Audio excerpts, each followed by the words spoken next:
तो अभी हम बात करने वाले हैं यहाँ पे सबसे पहले किसके बारे में, मुख्यमंत्री के बारे में और अन्य मंत्रियों के बारे में। सबसे पहले मैं आपको क्या पढ़ाऊंगा, सीएम के बारे में बताऊंगा, उसके बाद में किसके बारे में बताऊंगा, गवर्नर के बारे में बताऊंगा, साथ में काउंसिल ऑफ मिनिस्टर जो मंत्री परिषद है उसके बारे में बताऊंगा। समझ गए मेरी बात। तो इस तरीके से ये सारी चीजें जो है वो हम लोग क्या करेंगे, कवर करेंगे।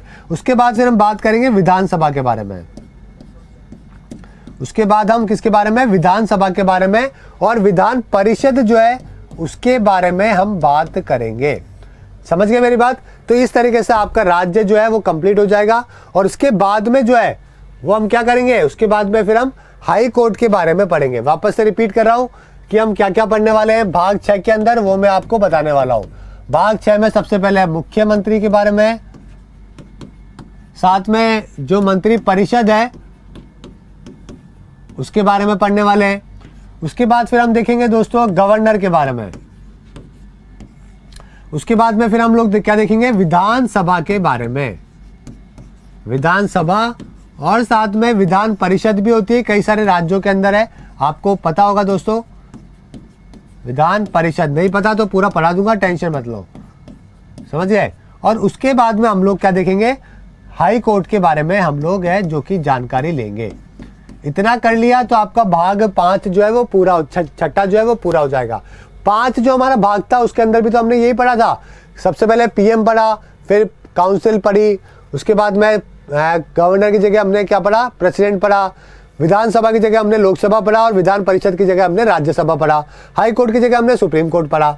समझ गए मेरी बात। तो भाग 5 जो है वो सेंटर का है और भाग 6 जो है वो किसका है, हमारे राज्य के बारे में है। समझ गए मेरी बात। चलिए, तो सबसे पहले जो है वो मैं आपके बारे में किसके बारे में बात करने वाला हूं, मुख्यमंत्री के बारे में बात करने वाला हूं। ठीक है। अंकित बोल रहा है कि ग्रुप डी के अंदर हिस्ट्री स्टार्ट कर दीजिए। देखिए अंकित यार, जो कोर्स है ना उसके अंदर हिस्ट्री दिया हुआ नहीं है, उसके अंदर जो है वो करंट अफेयर दिया हुआ है। ओके, तो वहां पे हिस्ट्री ज्योग्राफी पढ़ने का मतलब नहीं बनता है। समझ गए मेरी बात। तो आप एक बार कोर्स को देखो, ग्रुप डी के कोर्स को चेक करो, वहां पे नहीं है। हाँ बिल्कुल सही बोला है, यहाँ पे राजन ने 7 राज्यों के अंदर है राज्य परिषद जो है। ओके,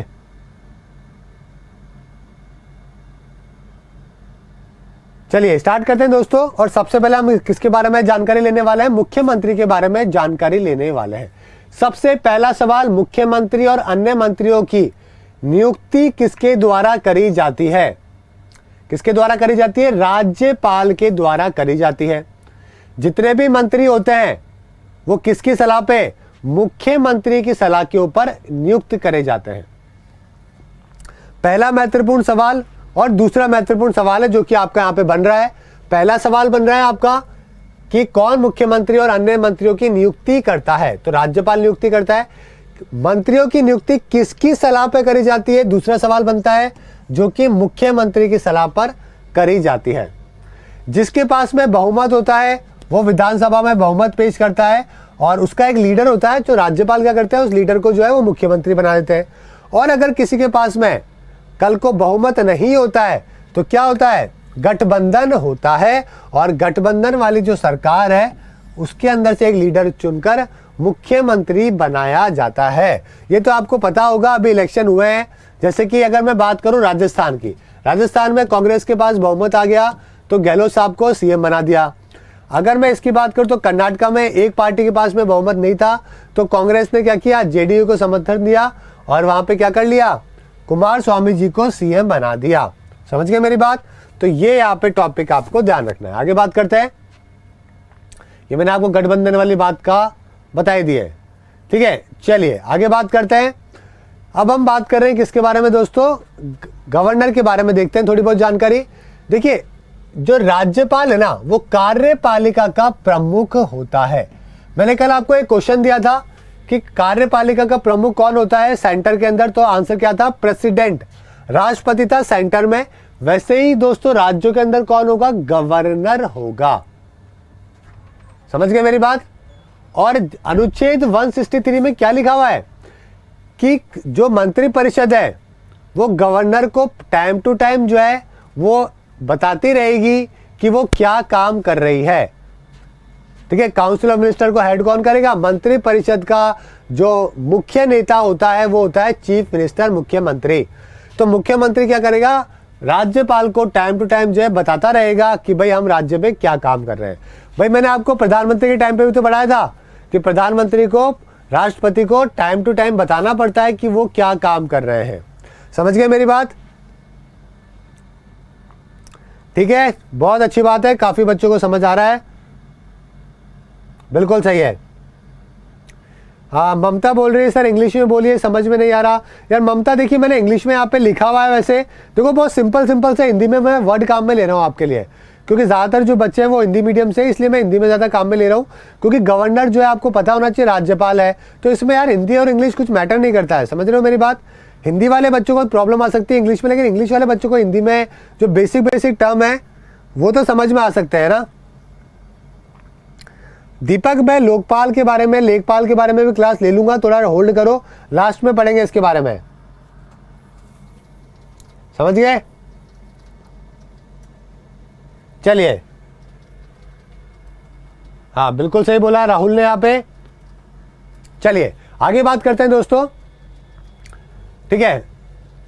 अब देखिए राष्ट्रपति के मामले में क्या होता है, अनुच्छेद 74 क्या बोलता है कि राष्ट्रपति को हमेशा है ना, जो सरकार बोलती है उसके हिसाब से उसको बिल को पास करना पड़ता है। याद है ना आपको?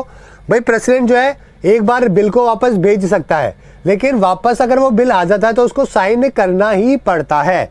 ये बात आपको मालूम होगी, नहीं मालूम है तो वापस से बता देता हूँ।